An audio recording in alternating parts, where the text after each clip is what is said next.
Hai, balik lagi sama aku Riri. Aku mau kenalin kalian salah satu aplikasi yang sangat recommended banget. Karena ini sudah direkomendasikan oleh Ikatan Dokter Anak Indonesia. Jadi nggak hanya untuk memantau tumbuh kembang anak saja. Di sini juga ada informasi-informasi lain, misalnya seputar imunisasi, bagaimana memantau tumbuh kembang anak sesuai dengan KPSP atau cara stimulasi-stimulasi dan lain sebagainya. Tonton terus videonya sampai habis. Oh ya, sebelum lanjut ke videonya, jangan lupa subscribe ya. Di video-video selanjutnya, aku akan bahas tentang ibu dan anak, review perlengkapan bayi, dan juga sharing seputar Nimo. Nah, sebelumnya aku sambil ngerekam di HP ku ini ya. Jadi, kita masuk ke aplikasinya. Setelah masuk ke aplikasi Primakunya ini, di halaman pertama, kita masuk ke sini dulu buat akun baru. Karena kan aku mau contohin sama kalian nih, gimana kalau seandainya kalian baru buat akun. Jadi kalian perlu alamat email dan passwordnya. Kalau mau ditambahin sama foto anaknya boleh juga.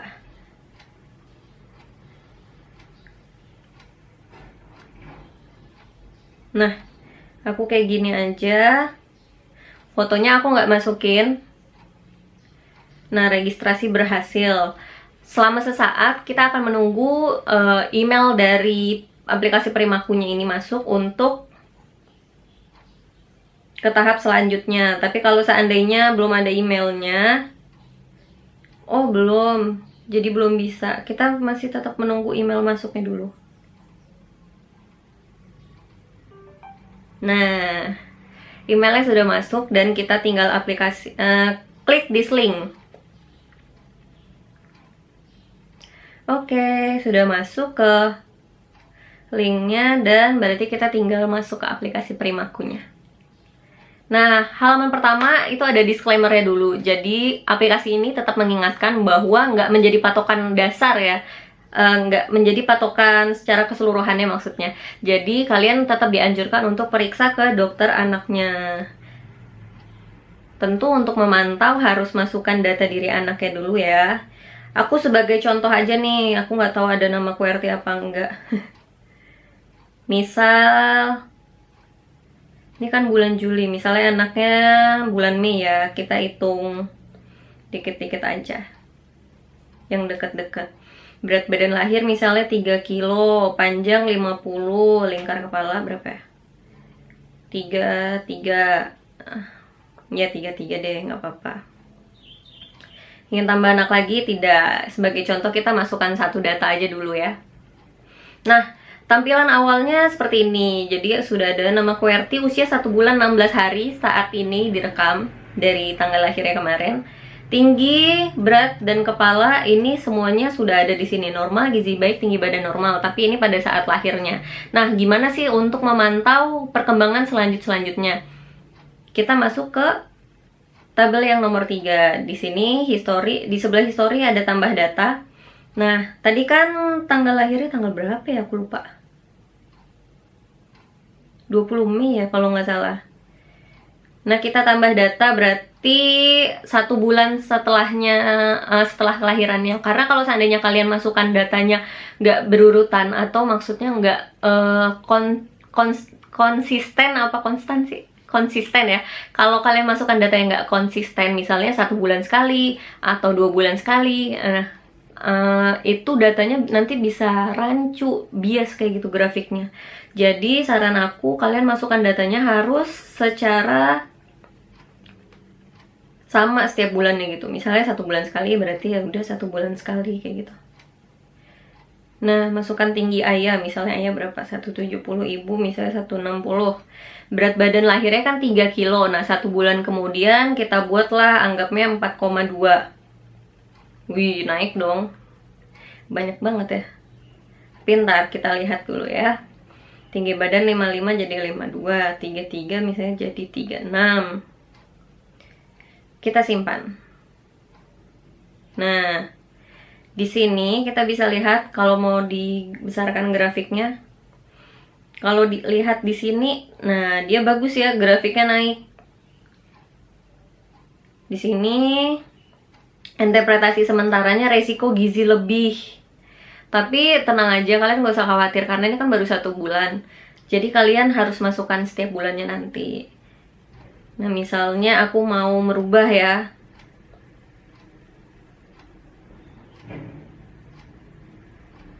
harusnya nggak usah dihapus ya. Udahlah. Misalnya kita buat, kalau yang tadi kan naik, ini selanjutnya kita buat misalnya naiknya nggak jauh gitu ya. Tadi kan lahir 3 kilo, misalnya naiknya cuman 4 on di 1 bulan pertamanya. Terus 3 badan 51, lingkar kepala 36. Nah, di sini kita bisa lihat juga di grafiknya. Dengan kenaikan berat badan yang hanya 4 on dalam 1 bulan pertama, ternyata grafiknya nggak naik sesuai harapan dan dia berpindah grafiknya. Tapi di sini aku nggak jelasin secara detail ya untuk cara membaca grafiknya ini, karena kalau untuk ngejelasin cara pembacaan tabel grafiknya ini ya bisa lama, dan juga aku kan yang saat ini untuk menjelaskan cara pemakaian aplikasinya dulu. Itu contoh ya, di sini kan bisa dilihat juga indeks-indeks yang lain yang bisa dinilai. Nggak hanya dari berat badan, tinggi badan, lingkar kepalanya juga diperhatikan kayak gitu. Nah, selanjutnya ada apa aja? Menu selanjutnya itu ada menu imunisasi. Nah, menu imunisasi di sini yang aku pakai sendiri itu jadwal vaksin yang IDAI tahun 2017. Misalnya tadi lahirnya tanggal 20 bulan 5 kan. Nah, di sini cara menambahkannya seperti ini. Kita buat deh. Biasanya kan 1 hari setelah lahiran udah langsung di hepatitis B tuh. Nah, yang mana? Tergantung ini detail vaksinnya apa.